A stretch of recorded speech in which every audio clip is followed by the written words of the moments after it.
A paz do Senhor Jesus ao amado povo de Deus. Você está ouvindo o podcast Castelo Forte.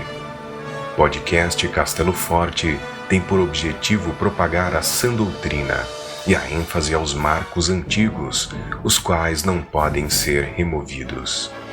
O tema de hoje é Refutando a Teologia da Prosperidade. Aqui não vamos falar de sua origem americana e nem sobre os nomes de denominações que a adotam. Tampouco vamos mencionar nomes de pessoas, pois o objetivo desse podcast é doutrinário, para o aprendizado do povo de Deus, e não de confrontações pessoais. Pois bem, tem se espalhado entre o povo de Deus uma aberração hermenêutica que deu origem a uma doutrina herética extremamente danosa ao povo e à obra de Deus.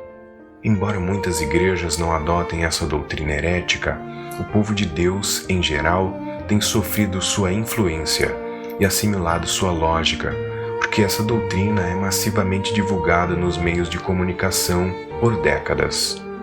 Estou me referindo à doutrina da chamada Teologia da Prosperidade. A Teologia da Prosperidade é a teologia dos amigos de Jó, e, em suma, preceitua que todo aquele que é de Deus e que tem a presença de Deus em sua vida precisa necessariamente ser próspero materialmente, abençoadíssimo materialmente, e que, por consequência, aquele que não tem bens materiais não é abençoado, e que, na verdade, é amaldiçoado, está em pecado e não tem a presença de Deus. Mas quando confrontamos a receita desta teoria com os princípios e ensinamentos bíblicos, tal teoria se mostra mentirosa e, portanto, herética. Para tal confrontação, não se faz necessário grande monta de eloquência e de palavras, mas basta aplicarmos a lógica dessa teoria à vida dos heróis da fé, para ver se ela se comprova ou se refuta. Pela ótica da teologia da prosperidade, que se diria de João Batista, que não era possuidor de bens materiais e vivia no deserto em um modo de vida natural?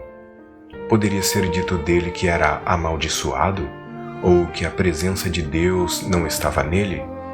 Porventura era ele um sem futuro e que seria necessário tirá-lo do nosso meio? Obviamente que não, pois, em verdade, foi um grande homem de Deus, cheio da virtude do Espírito Santo, cheio da santa e gloriosa presença de Deus. Pela mesma ótica herética, que se diria, pois, do Rei Jesus, que é o soberano absoluto de todas as coisas, mas cujo foco não estava nas riquezas desse mundo. Em verdade, Jesus é o autor da criação e a fonte maravilhosa e absoluta de todas as bênçãos. Ele é a própria prosperidade. Jesus ensina que a verdadeira prosperidade é espiritual. Em Mateus, capítulo 6, versículo 19 a 21, assim diz: Não ajunteis tesouro na terra, onde a traça e a ferrugem tudo consomem, e onde os ladrões minam e roubam. Mas ajuntai tesouros no céu, onde nem a traça nem a ferrugem consomem, e onde os ladrões não minam nem roubam, porque onde estiver o vosso tesouro, aí estará também o vosso coração. Mas os que ensinam a teologia da prosperidade enfatizam a prosperidade material e fazem questão de lembrar que Abraão, o pai da fé, foi abençoadíssimo materialmente por Deus, o que é verdade. Contudo, a verdadeira e mais importante prosperidade que Deus deu a Abraão foi a espiritual, sendo a prosperidade material uma consequência do propósito de Deus que tinha em sua vida de nele suscitar uma grande nação e a linhagem do Messias. Pois Deus concede bens materiais conforme o seu propósito e conforme a estrutura espiritual daquele a ser abençoado, pois nem todos têm a estrutura para receber bênçãos materiais. vês que muitos, por ditos bens, são corrompidos. Veja o que diz 1 Timóteo capítulo 6, versículos do 9 ao 11, que diz: Os que querem ficar ricos caem em tentação, em armadilhas e em muitos desejos descontrolados e nocivos, que levam-os à ruína e na destruição. Pois o amor ao dinheiro é raiz de todos os males. Algumas pessoas, por cobiçarem o dinheiro, desviaram-se da fé e se atormentaram a si mesmas com muitos sofrimentos. Você, porém, homem de Deus, fuja de tudo isso e busque a justiça, a piedade, a fé, o amor, a perseverança e a mansidão. Observe que a visão de Abraão não estava voltada para bênçãos materiais, mas para as bênçãos espirituais, motivo pelo qual, quando de sua separação com seu sobrinho Ló, deixou que este escolhesse as campinas verdejantes do vale do rio Jordão, ficando na terra de Canaã, na porção menos fértil. É o que está em Gênesis, capítulo 13, versículos 11 e 12, que diz: Ló escolheu todo o vale do Jordão e partiu em direção ao leste. Assim os dois se separaram. Abraão ficou na terra de Canaã, mas Ló mudou seu acampamento para um lugar próximo a Sodoma, entre as cidades do vale. Dessa sorte vemos a separação de duas linhagens, a espiritual, que enxerga pelos olhos da fé, e a material, que enxerga pelos olhos carnais. Assim percebemos que Abraão não andava por vista, mas por fé, pois o seu tesouro sempre foi o seu relacionamento com Deus, o qual é a verdadeira prosperidade e fonte de todas as bênçãos visíveis e invisíveis, de modo que as bênçãos materiais, que são as visíveis, foram consequências do propósito de Deus para sua vida. Veja o que diz Mateus capítulo 6, versículo 33. Assim diz: Mas buscai primeiro o reino de Deus e a sua justiça, e todas estas coisas vos serão acrescentadas. Também em Salmos 37:4 diz: Deleita-te também no Senhor, e te concederá os desejos do teu coração. Mas são todos os desejos do coração que o Senhor concede? Obviamente que não, mas Ele concede os desejos que estão em conformidade com os princípios de Sua palavra, e tudo aquilo que desagrada ao Senhor não é concedido, pois Ele concede aquilo que glorifica o seu santo nome. Veja o que diz Tiago, capítulo 4, versículo 3.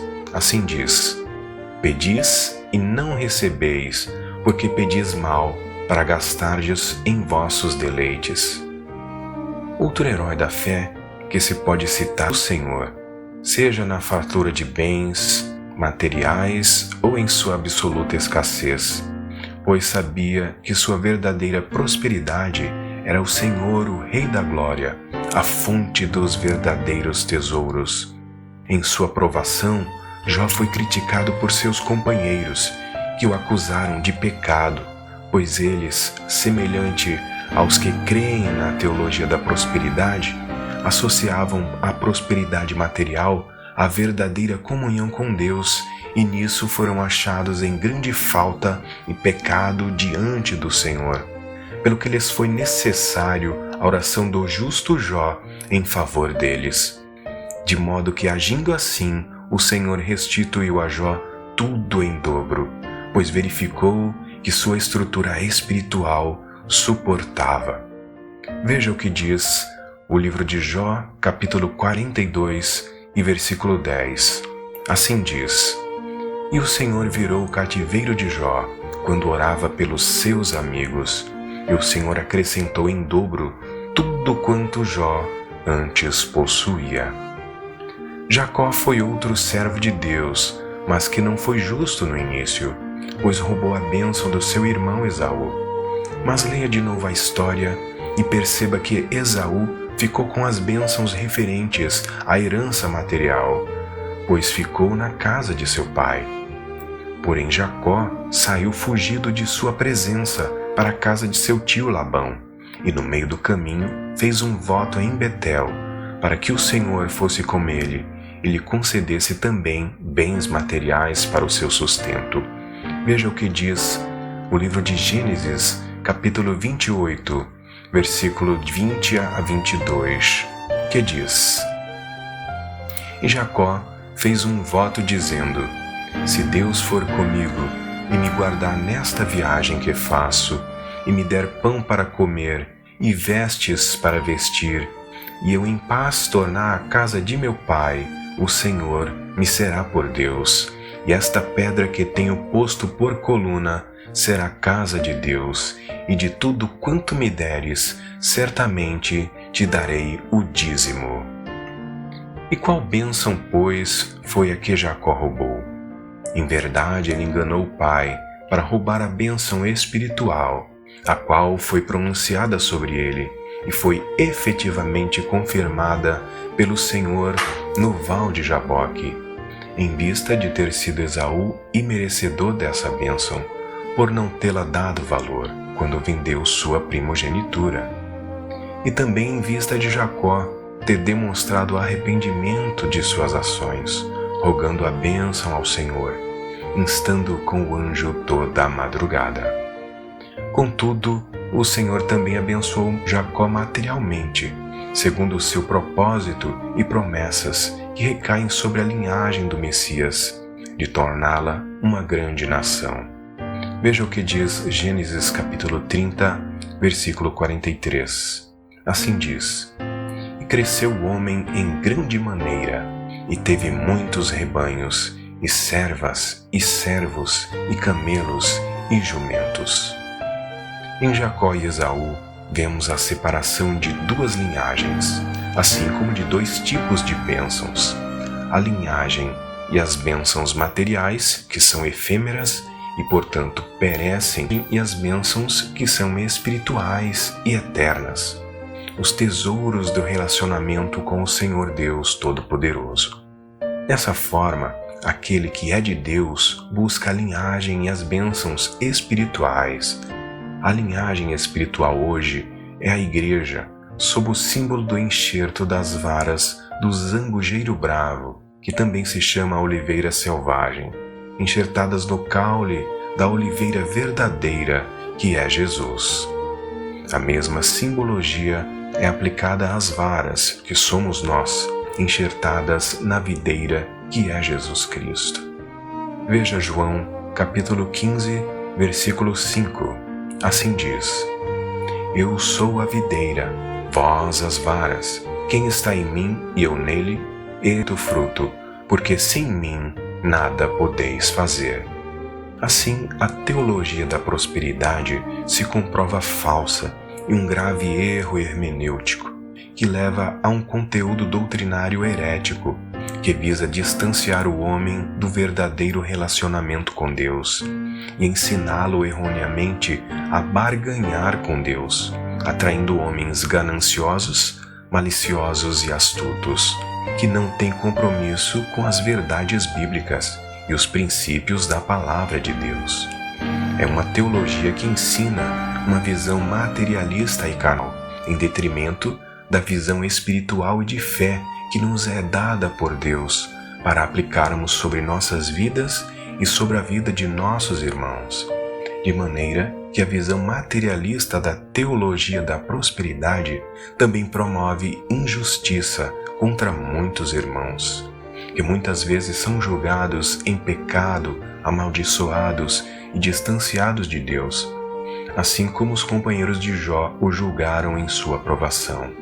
Mas aos que julgam, preceitua a santa palavra de Deus, lá em Mateus capítulo 7, versículos 1 e 2.